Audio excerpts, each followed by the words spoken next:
Halo Sumatera Utara. Selamat sore pemirsa. Sumatera Utara hari ini hadir untuk memperbaharui informasi Anda seputar Sumatera Utara. Kami kembali hadir menjumpai Anda, edisi Selasa, 18 Maret 2025.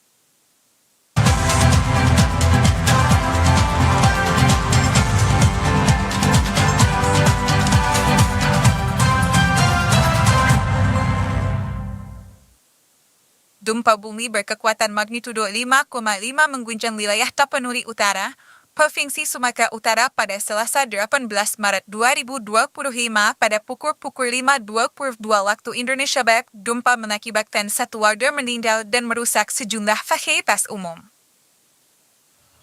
Berdasarkan informasi Badan Meteorologi, Klimatologi, dan Geofisika BMKG, pusat gempa berada di darat 17 km tenggara Tapanuli Utara dengan kedalaman 10 km. Lokasi gempa berada pada 1,99 lintang utara. Wilayah yang merasakan gempa adalah Pinang Sori dan Padang Sidempuan. Akibat gempa yang terjadi terdapat satu orang warga meninggal dunia atas nama Kartini berusia 68 tahun. Sedangkan korban luka-luka 2 orang dan 1 unit rumah rusak total. Gempa terparah terjadi di 2 lokasi, yakni di Desa Huta Barat dan Desa Bilung Huta Barat. Sementara terdapat 1 ruangan sekolah SD rubuh dan tidak dapat dipergunakan sehingga muridnya terpaksa dipindah ke ruangan lainnya. Salah seorang warga Lainer Huta Galung mengaku sekitar pukul 5.30 WIB terjadi gempa dan membuat semua warga berhamburan keluar rumah. Dikatakan gempa terjadi 2 kali mengakibatkan warga enggal pulang ke rumah. Sekitar jam 5.30 WIB tadi terjadi gempa di Tapanuli Utara, di mana kita masih panik ya, dan masih trauma lah akibat gempa-gempa yang lalu. Akhirnya pada jam tersebut terjadi gempa 2 kali berturut-turut dan masyarakat keringan ribut dan keluar dari rumah. Gempa juga mengakibatkan longsor di Jalan Nasional Tarutung Sipirok sehingga tidak bisa dilalui. Sementara itu sejumlah tiang listrik juga tumbang mengakibatkan aliran listrik menjadi terganggu.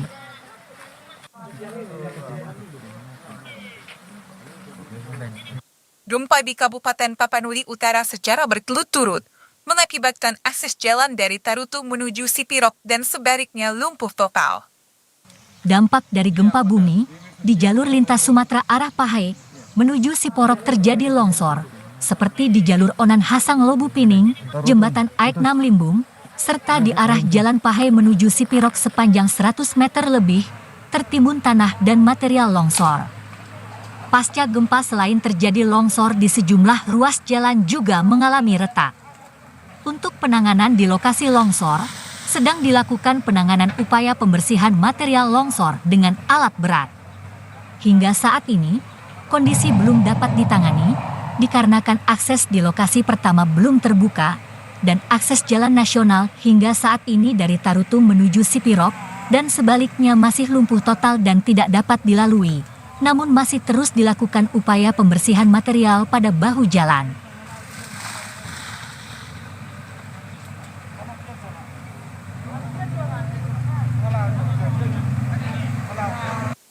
Puluhan warga desa Kecamatan Selesai Kabupaten Langkat Temaring via menggelar aksi demo ke kantor camat, bahkan hingga memblokir jalan dan memberhentikan seluruh truk yang bermuatan overkapasitas.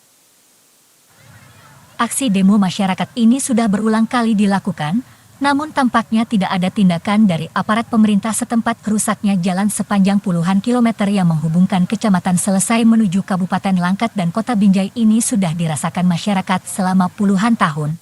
Penyebab rusaknya jalan diakibatkan banyaknya lokasi galian yang berada di Kecamatan Selesai dan perkebunan kelapa sawit serta pabrik kelapa sawit, sehingga rutinitas angkutan truk bermuatan over kapasitas selalu terjadi, sehingga meski ada tindakan dari pemerintahan Kabupaten Langkat dengan mengaspal jalan, dipastikan jalan tersebut akan rusak jika tidak ada tindakan lanjut, yakni dengan memasang portal agar truk over kapasitas tidak bisa melintas. Menyikapi aksi demo warga yang sudah berulang kali, Camat Selesai mengambil tindakan cepat dengan melapor ke Bupati Langkat agar kemarahan warga tidak berlanjut. Tindakan cepat tersebut ternyata membuahkan hasil. Perwakilan warga akan panggil DPRD Kabupaten Langkat untuk melakukan rapat dengan pendapat bersama anggota DPRD Camat Selesai. Yanes Pramanta mengatakan, puluhan kilometer jalan rusak yang ada di Desa Selayang, Kelurahan Pekan Selesai hingga menuju Kecamatan Binjai Kabupaten Langkat sudah dilakukan sejak tahun 2019 lalu pada Musrenbang, baik di tingkat desa maupun kecamatan, namun baru kali ini tampaknya akan terlaksana karena aksi demo yang dilakukan masyarakat. Terjadwal tanggal 19 Maret 2025 kita sudah dijadwalkan di Kabupaten Langkat. Dalam hal ini aksi damai, perlu adanya aksi untuk kiranya masyarakat dapat mendesak pelaksanaan RDP. Protes kepada pemerintah Badan Jalan Lintas Penghubung 4 kecamatan di Desa Tenuk Purai Luar, Kecamatan Kuala Hidung, Kabupaten Labuhan Batu Utara, rusak parah dan tidak kunjung diperbaiki. Warga tanam pohon pisang di tengah badan jalan. Beginilah kondisi badan jalan lintas Kuala Hidung. Meskipun tanpa aksi orasi sebagai bentuk protes kepada pemerintah, warga tanam pohon pisang di tengah badan jalan, di mana di saat musim hujan tiba, jalan utama penghubung 4 kecamatan dan kabupaten, sudah puluhan tahun kondisi belasan kilometer badan jalan penuh lubang dan licin, tidak kunjung diperbaiki oleh pemerintah, menyebabkan kendaraan mobil yang melintas terperosok masuk ke dalam lubang dan lumpur, akibatnya daerah salah. Satu lumbung padi di Kabupaten Labuhan Batu Utara tersebut, pada saat musim panen tiba harga gabah anjlok dan membuat perekonomian warga terpuruk sulit bangkit. Agar badan jalan dapat dilintasi oleh kendaraan, warga dengan alat seadanya terpaksa memperbaiki jalan dengan cara swadaya. Salah seorang warga, Nasron Tanjung menjelaskan, berdasarkan informasi yang didapat, bahwa tahun 2024 Pemkab Labura tidak memperbaiki badan jalan tersebut. Namun warga berharap kepada pemerintah kabupaten, provinsi dan pusat agar pada tahun 2026 pemerintah dapat mengalokasikan anggaran untuk memperbaiki dan membangun badan jalan tersebut demi dapat melancarkan pendistribusian hasil panen pertanian dan meningkatkan perekonomian warga. Kita yang sangat parah, kebetulan hujan diguyur hujan 3 hari berturut-turut, jangankan Pak hujan, diludahi aja jalan desa Teluk Luar sangat parah Pak. Bapak Ketua DPR yaitu Bapak Rimba dan kepada Bapak Bupati Labuhan Batu Utara, di tahun 2025 tolonglah Pak, kami mewakili Kuala Hidung, tolonglah Pak diketuk anggaran biar supaya ada pembangunan di 2026. Polresta Deli Serdang memusnahkan barang bukti narkotika berupa sabu seberat 2.930 gram atau 2 kg lebih bersama ganja seberat 50 kg dan ekstasi 41 butir di pelataran alat terbuka Mapolresta Deli Serdang kemarin siang. Pemusnahan barang bukti dilakukan menggunakan alat incinerator milik BNNK Deli Serdang dan dengan cara dibakar secara manual yang disaksikan 8 tersangka. Pemusnahan dipimpin Kapolresta Deli Serdang bersama Kajari Deli Serdang, perwakilan Ketua PN Lubuk Pakam, perwakilan BNNK Deli Serdang, Dinas Kesehatan Deli Serdang dan perwakilan Afsek Bandara Kuala Namu. Kapolresta Deli Serdang Kombes Pol Rafael Sandi Cahya Priambodo mengatakan, pemusnahan itu sebagai bukti bahwa narkoba adalah musuh kita bersama dan Polresta Deli Serdang serius untuk melakukan pengungkapan. Peredaran narkoba masih ada di sekitar kita dan berdampak pada pengguna narkoba. Para pelaku narkoba harus ditindak dengan hukum yang profesional sehingga dampak hukumnya terjadi. Untuk pemusnahan barang bukti yang dimusnahkan adalah pengungkapan dari 3 kasus menonjol dengan 8 tersangka. Dan juga kita mengungkap narkoba jenis ganja, dan ini jenis ganja melalui pengembangan yang kita dapat di wilayah Beringin, lanjut kepada Bulan, dan kita menemukan kurang lebih sebanyak 50 paket ataupun 50 seperti itu. Setelah ditimbang sebanyak 49.000 gram. Tersangka melanggar pasal 114 ayat 2, subsider pasal 112 ayat 2, Undang-Undang RI Nomor 35 Tahun 2009 tentang narkotika, dengan ancaman hukuman paling lama seumur hidup dan paling singkat 5 tahun penjara.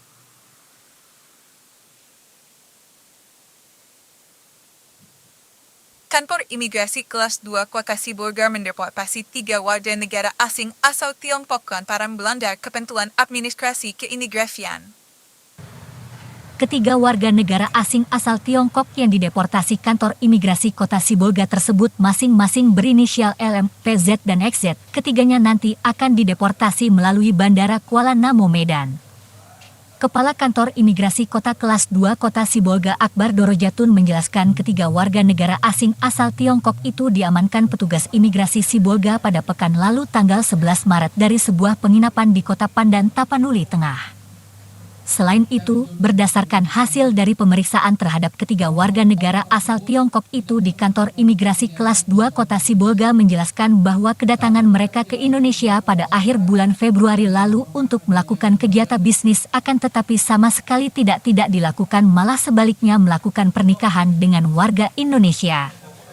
Dan ini sesuai dengan diketahui bahwa dari salah seorang WNA asal Tiongkok berinisial LM yang diamankan telah melangsungkan pernikahan dengan warga negara Indonesia yang berasal dari daerah Kabupaten Kampar, Riau. Usai melangsungkan prosesi pernikahan di Kabupaten Kampar, WNA asal Tiongkok ini pun kemudian mengunjungi Kabupaten Tapanuli Tengah berbulan madu bersama pasangannya. Dan kemudian diamankan petugas imigrasi Sibolga hingga akhirnya dideportasi lantaran dianggap melanggar administrasi keimigrasian berupa WNA asal Tiongkok sewaktu menikah tidak mencantumkan keterangan identitas lajang dari negara asal untuk menikah di Indonesia. Sementara itu sebelumnya wanita asal Kabupaten Kampar yang menjadi pasangan menikah WNA asal Tiongkok ini sempat membuat laporan ke Mapolres Tapteng dalam kasus kekerasan seksual, namun belakangan laporan itu dicabut kembali setelah dimediasi oleh seorang tokoh adat di Kabupaten Tapanuli Tengah. Terhadap ketiga orang tersebut berdasarkan pasal 75 angka 2 Undang-Undang Nomor 6 Tahun 2011 akan dikenakan tindakan administratif keimigrasian.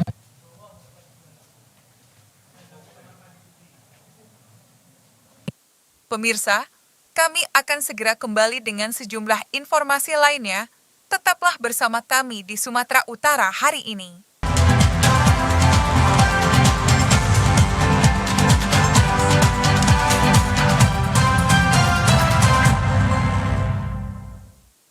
Presiden Yayasan Rahmat Indonesia, Dr. Rahmat Syah menyelenggarakan syukuran peringatan 14 tahun Monumen Nasional Keadilan sekaligus berbuka puasa bersama di Medan kemarin.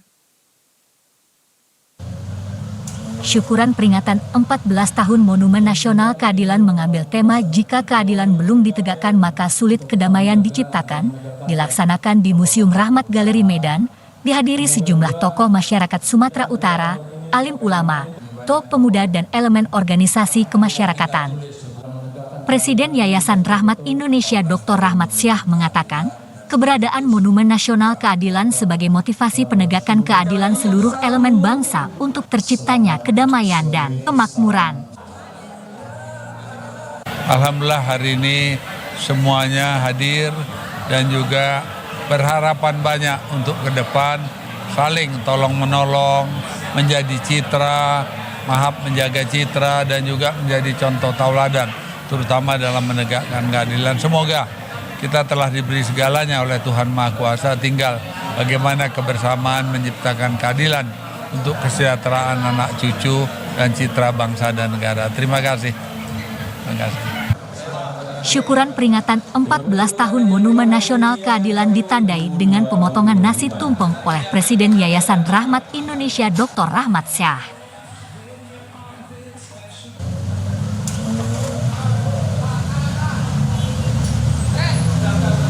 Perum Bulog Sumatera Utara menyediakan 1.200 ton stok beras medium 50 kg di bulan Ramadan hingga Hari Raya Idul Fitri mendatang. Ketersediaan stok beras medium tersebut saat ini sekitar 700 ton telah berada di gudang Bulog GBB Lumban PA, Kabupaten Toba dan akan menyusul sekitar 500 ton lagi. Staf gudang Bulog GBB Lumban PA Kabupaten Toba, Jonathan Hutahean mengatakan stok beras tersebut akan menjangkau sekitar 4 kabupaten yaitu Toba, Samosir, Taput dan Humbang Hasundutan. Jonathan menyebutkan untuk saat ini pendistribusian yang dilakukan untuk alokasi pasar murah dari kantor pos dan pemerintah kabupaten setempat.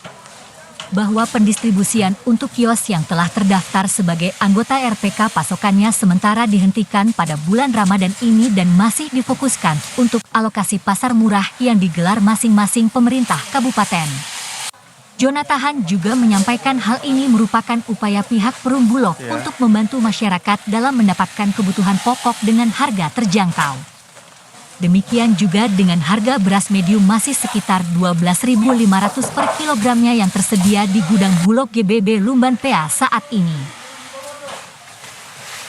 Untuk sementara ini pendistribusiannya masih ke kantor pos dan pemerintah setempat dalam bentuk pasar murah. Untuk 1.200 ton saya rasa cukup untuk stok kita. Kita ada 4 kabupaten, ada Toba, terus ada Humbang, ada Taput, lalu ada Samosir.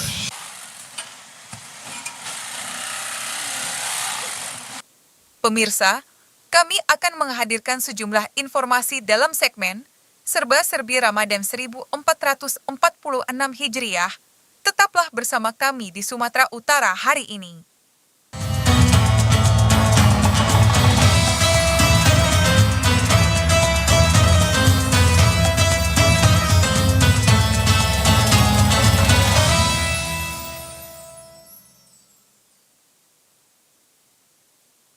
Kegiatan Ramadan Factor tahun 2025 yang digelar pemerintah Kota Medan di Taman Sri Deli diisi dengan berbagai kegiatan menarik, di antaranya menghadirkan grup band Ibu Kota Ivan Seventeen. Ivan Seventeen dan bandnya tampil memukau di Ramadan Fair 2025 berlangsung di Taman Sri Deli Kota Medan pada malam ke-16 Ramadan. Antusias warga Kota Medan terlihat pada konser Ramadan Fair 2025 kali ini. Penonton memadati sisi panggung, penonton sudah hadir dan Ivan Seventeen yang tampil membuka konsernya dengan membawakan lagu legendarisnya selalu mengalah memukau penonton ketika penyanyi tersebut membawakan lagu dengan aransemen yang berbeda, di antaranya Memikirkan Dia dan lagu Hal yang Terindah. Dari pengunjung Ramadan Fair 2025, menurutnya kegiatan ini menjadi momen untuk menjalin silaturahmi.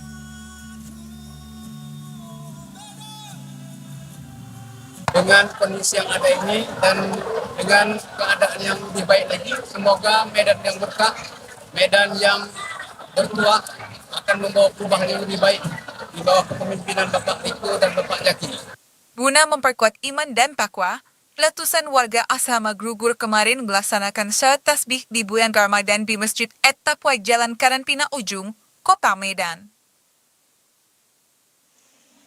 Salat merupakan bentuk ibadah yang mendekatkan diri kepada Allah Subhanahu wa Ta'ala dan menunjukkan rasa syukur kita terhadap segala nikmat yang telah diberikan. Selama bulan Ramadan, salat tasbih ini rutin dilakukan setiap hari dari masjid ke masjid.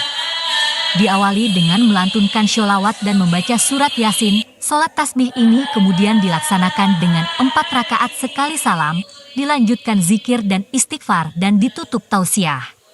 Salah seorang penceramah Ustadz Winda Kustiawan menjelaskan kegiatan sholat tasbih tidak hanya memperkuat ukhuwah Islamiyah tetapi juga menambah wawasan spiritual jamaah.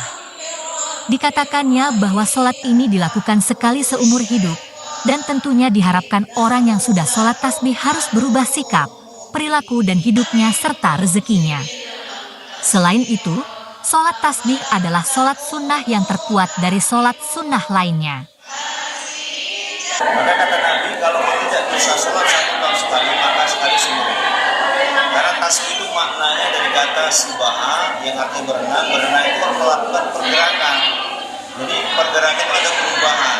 Jadi orang yang setelah melaksanakan sholat tasbih, dia harus berubah dari sikap, tingkah lakunya, perilakunya, hidupnya, dan bahkan sampai rezekinya pun harus berubah. Insya Allah orang yang melaksanakan sholat tasbih, itulah yang akan mendapatkan kebaikan. Salah seorang jamaah sholat tasbih Ibu Mas mengatakan dirinya rutin mengikuti sholat ini, selain memperkuat iman dan takwa juga meningkatkan ketenangan jiwa dan sholat tasbih dapat membantu menciptakan pikiran yang damai dan rasa tenang. Dengan adanya kegiatan ini diharapkan menjadi motivasi bagi umat muslim untuk meningkatkan kualitas ibadah selama bulan suci Ramadan. Setiap hari di bulan Ramadan.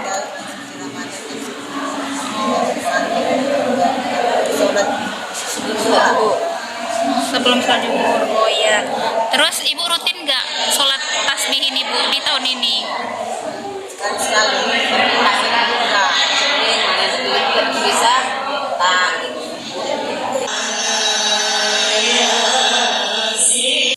Kabupaten Langkat selain terkenal dengan dodolnya juga terkenal dengan beraneka ragam manisan yang terbuat dari buah dan sayuran. Pada momen Ramadan ini omset pedagang halwa meningkat hingga 100%.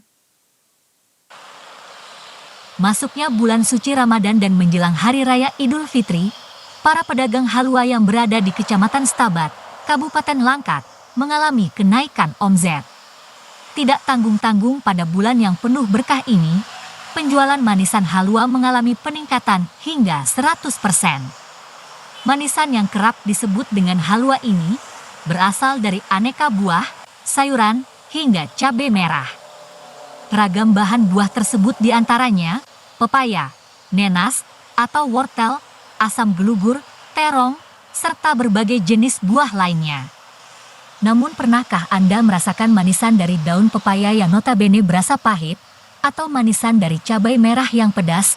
Jika Anda belum pernah merasakannya, Anda mungkin bisa berkunjung ke Kabupaten Langkat di Jalan Zainul Arifin, Kecamatan Stabat, tepatnya di depan Masjid Raya, terdapat sejumlah pembuat dan penjual aneka manisan. Di jalan ini, merupakan jalan akses satu-satunya jalur mudik dari Provinsi Sumatera Utara menuju Provinsi Aceh, dan sebaliknya, sehingga banyak pembeli. Manisan yang paling dicari para pembeli adalah cabai, karena rasa penasaran, juga sensasi rasa pedas dicampur manis.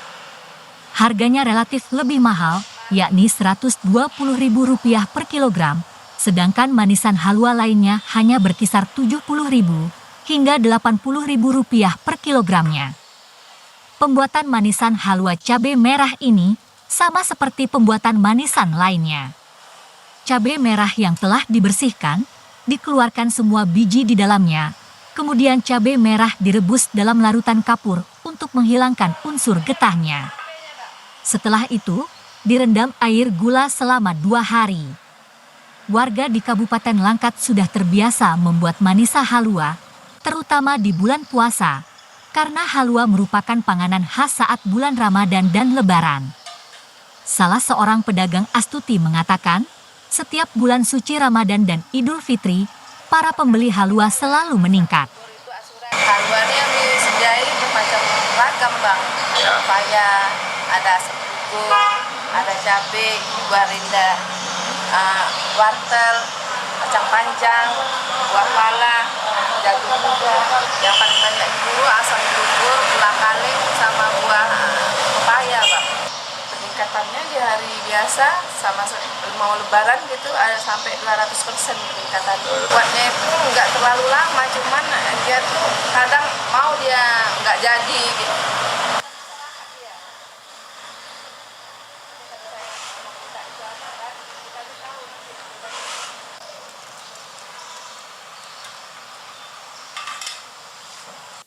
Pemirsa, kami akan segera kembali dengan sejumlah informasi lainnya. Tetaplah bersama kami di Sumatera Utara hari ini.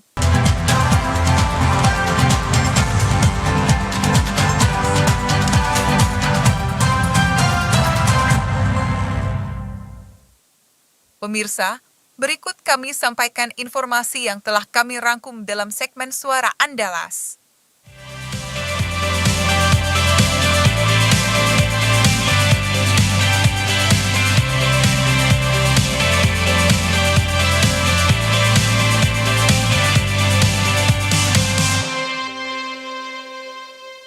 Sekolah luar biasa, SLB Negeri Bangkinang, tetap melaksanakan proses belajar mengajar selama bulan suci Ramadan. Selama bulan suci Ramadan, SLB Negeri Bangkinang tetap mengadakan proses belajar mengajar sesuai dengan instruksi dari Dinas Pendidikan, Pemuda dan Olahraga Kabupaten Kampar.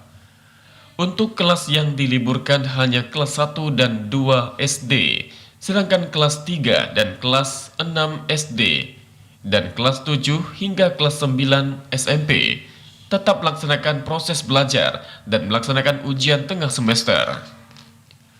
Para siswa istimewa ini antusias untuk tetap melaksanakan sekolah di bulan Ramadan. Selain melaksanakan kurikulum harian, SLB Negeri Bangkinang juga mengadakan pesantren kilat bagi setiap siswa secara bergantian di setiap kelasnya. Pesantren kilat dengan mengikuti berbagai macam keagamaan tentang bagaimana mengikuti tata cara sholat, kemudian bagaimana mengikuti syarat-syarat agar puasa kita baik. Dari Kampar, Maya Puspita, Tim Liputan TVRI Riau, melaporkan.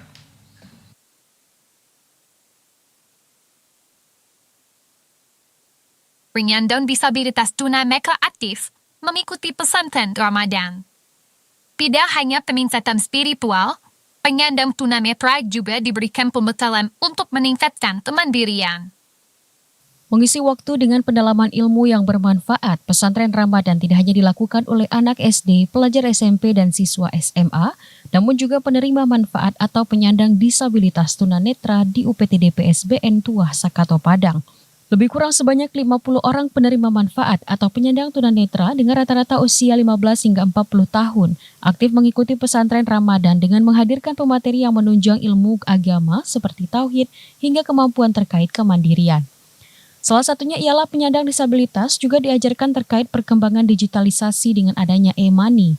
Dengan harapan ke depan penyandang disabilitas tunanetra bisa memanfaatkan kemudahan bertransaksi tidak hanya menggunakan uang cash namun melalui e-money.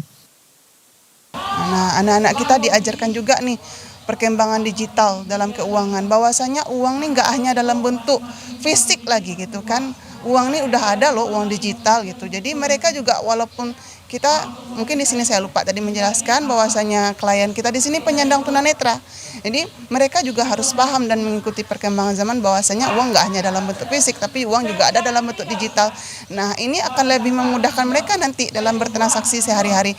Meski memiliki keterbatasan, seluruh penyandang disabilitas tunanetra bersemangat mengikuti pesantren, apalagi dalam proses penghafalan Al-Quran sehingga beberapa di antaranya juga sudah mampu menghafalkan Al-Quran hingga beberapa juz. Afrinur Zakia Adfriandi, TVRI Sumatera Barat. Baru 2 minggu bulan Ramadan, masyarakat sudah mulai berburu kue kering di kawasan Cianjur, yang sejak awal Ramadan telah menjual beraneka macam kue kering dengan harga terjangkau.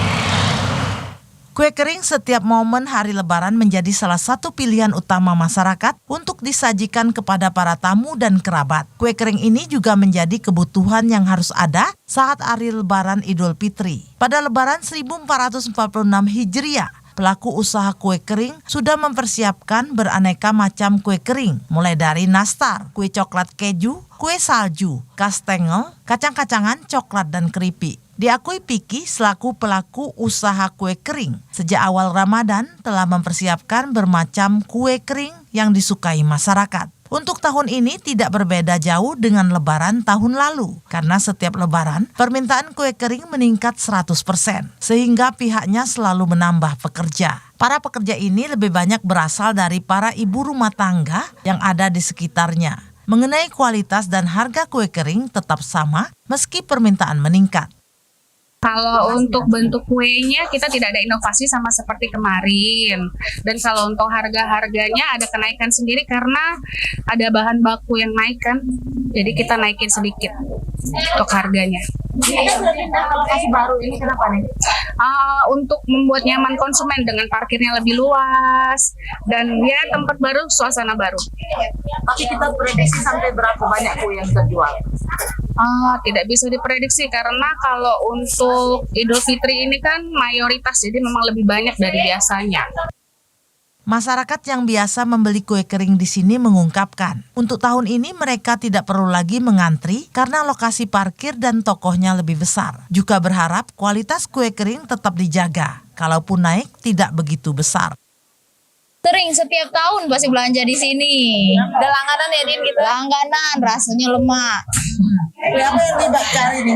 Hari ini kami nyari yang ini biasanya kita Bu yang coklat keju, terus ada biasa samosa langganan. Di sini juga ini banyak nih. Ini request orang tua sih Bu sebenarnya.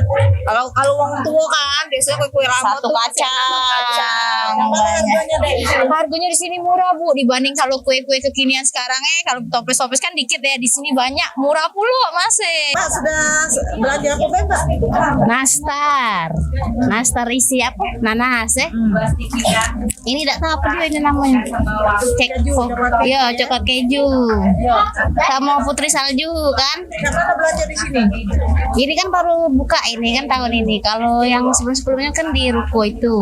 Lebih enak sih, lebih ini nyaman belanjanya, tidak ada perlu ngantri. Momen Lebaran ini menjadi peluang usaha bagi pelaku usaha kue kering lainnya yang ada di Palembang dengan menyediakan kebutuhan kue kering untuk masyarakat. Tim Liputan TVRI Sumatera Selatan melaporkan. Tidak hanya sebagai ikon kota, saat ini Masjid Agung Kubah Timah menjadi simbol toleransi umat beragama. Letaknya yang berada di sebelah Gereja Protestan Indonesia Barat atau GPIB Maranatha Pangkal Pinang, tetap mengutamakan toleransi dengan saling menghormati satu dan lainnya. Dibangun sejak tahun 2022, Masjid Agung Kubah Timah menjadi salah satu ikon baru di Kota Pangkal Pinang. Tidak hanya sebagai ikon saja, saat ini Masjid Agung Kubah Timah menjadi simbol toleransi umat beragama. Letaknya yang berada di sebelah Gereja Protestan Indonesia Barat atau GPIB Maranatha Pangkal Pinang. Namun keduanya tetap menghormati satu dan lainnya. Bahkan menurut Ketua Badan Pelaksana Masjid Agung Kubah Timah, Haji Johan, setiap hari Ahad pihaknya mempersilahkan bagi jemaat GPIB Maranatha untuk menggunakan fasilitas masjid sebagai lahan parkir. Begitu juga sebaliknya apabila jemaah Masjid Agung Kubah Timah ingin melaksanakan kegiatan, pihak GPIB Maranatha Pangkal Pinang mempersilahkan untuk menggunakan fasilitas parkir milik gereja. Bahkan hingga saat ini kegiatan antara kedua rumah ibadah ini berjalan dengan aman dan lancar. Selain itu, para pemuka agama dari GPIB Maranatha Pangkal Pinang sering datang ke Masjid Agung Kubah Timah untuk bersilaturahmi. Begitu juga sebaliknya. Toleransi sangat ada di Kota Pangkal Pinang. Terutama hari ini diilhami oleh keberadaan Masjid Agung Kubah Timah dan GPIB Maranatha yang saling bersentuhan, tidak membedakan antara Kristen maupun yang Islam. Artinya pelaksanaan ibadah dipersilakan menurut agama dan kepercayaan masing-masing, tidak saling mempermasalahkan. Kita saling support ya, kita saling bantu apa yang menjadi kendala. Dengan keberadaan Masjid Agung Kubah Timah dan Gereja GPIB Maranatha Pangkal Pinang, Johan juga menyebut hal ini membuktikan bahwa toleransi terjalin dengan baik dan menjadi simbol toleransi antar umat beragama di Bangka Belitung. Dari Pangkal Pinang, Tim Liputan TVRI Bangka Belitung melaporkan. Meski terendam banjir, namun tidak menyurutkan niat warga Kota Jambi untuk menjalankan ibadah sholat tarawih. Mereka menggunakan perahu menuju ke masjid untuk menunaikan ibadah di bulan suci Ramadan. Beginilah suasana warga Olak Kemang, Kecamatan Danau Teluk, seberang Kota Jambi. Mereka berlomba-lomba untuk menunaikan ibadah sholat tarawih di masjid dengan menggunakan perahu. Lantaran akses jalan dari rumah mereka sudah terendam banjir. Bahkan hampir seluruh pekarangan rumah tergenang banjir luapan dari air sungai Batanghari. Namun hal itu tidak menyurutkan semangat mereka untuk datang ke masjid dalam menunaikan ibadah di bulan suci Ramadan. Seperti di Masjid An-Najah, banyak masyarakat yang berbondong-bondong untuk menunaikan sholat tarawih. Salah seorang warga Marison mengatakan, meski saat ini dihadapkan dengan bencana banjir, tetapi semangat ibadah di bulan Ramadan tahun ini tetap terjaga seperti tahun-tahun sebelumnya. Macam itulah, kadang-kadang tuh memang nggak kurang lah jemaah, kadang-kadang kan malum lah, pakai perahu itu kan susah dikit. Tapi untuk aktivitasnya selalu pakai perahu Bang kalau untuk tarawih? Pakai perahu yang dekat di pinggir-pinggir jalan nih, itu jalan kaki lah. Tapi kalau yang agak jauh-jauh itu Pakai perahu bang ya. Setiap malam pasti ada bang yang terawih gitu. Iya, itu memang iya. Mungkin sama jenis kita tinggal kan, mungkin. Selain sholat tarawih di bulan yang penuh berkah dan ampunan ini, warga juga berlomba-lomba meningkatkan amalannya, yakni dengan melakukan tadarusan Al-Quran. Joko TVRI Jambi melaporkan. Berikut informasi perakiraan cuaca di sejumlah daerah di Sumatera Utara dari Badan Meteorologi, Klimatologi, dan Geofisika wilayah Sabtu Medan berlaku pada hari Rabu, 19 Maret 2025. Halo Sobat BMKG, senang sekali rasanya dapat bertemu kembali dengan saya, Putri Afriza, Prakirawan BMKG Wilayah 1, yang akan memberikan informasi perakiraan cuaca untuk esok hari, Rabu 19 Maret 2025 di wilayah Sumatera Utara. Pada pagi hari, cerah berawan di seluruh wilayah Sumatera Utara, namun terdapat hujan ringan di wilayah Nia Selatan dan sekitarnya. Untuk siang menuju sore hari, berawan dan berpotensi hujan ringan hingga sedang di beberapa wilayah Sumatera Utara. Hujan sedang berpotensi terjadi di wilayah Pakpak Barat, Tapanuli Tengah, dan sekitarnya. Untuk malam hari, berawan dan berpotensi hujan ringan hingga lebat di sebagian wilayah Sumatera Utara. Hujan lebat berpotensi terjadi di wilayah Pakpak Barat dan sekitarnya. Pada dini hari, berawan dan berpotensi hujan ringan di wilayah Tapanuli Tengah dan sekitarnya. Untuk suhu udara berkisar antara 13 hingga 31 derajat Celcius. Kelembapan udara berkisar antara 70 hingga 100%. Angin bertiup dari arah utara hingga timur laut dengan kecepatan berkisar antara 3 hingga 6 km per jam. Untuk titik panas atau hotspot di Sumatera Utara, pada pantauan 17 Maret 2025 tidak terdapat adanya titik panas di wilayah Sumatera Utara. Himbauan kepada masyarakat, waspada potensi hujan dengan intensitas sedang hingga lebat yang dapat disertai kilat maupun petir dan juga angin kencang di wilayah pantai barat, pegunungan, dan lereng barat Sumatera Utara yang dapat mengakibatkan bencana hidrometeorologi seperti banjir dan juga longsor.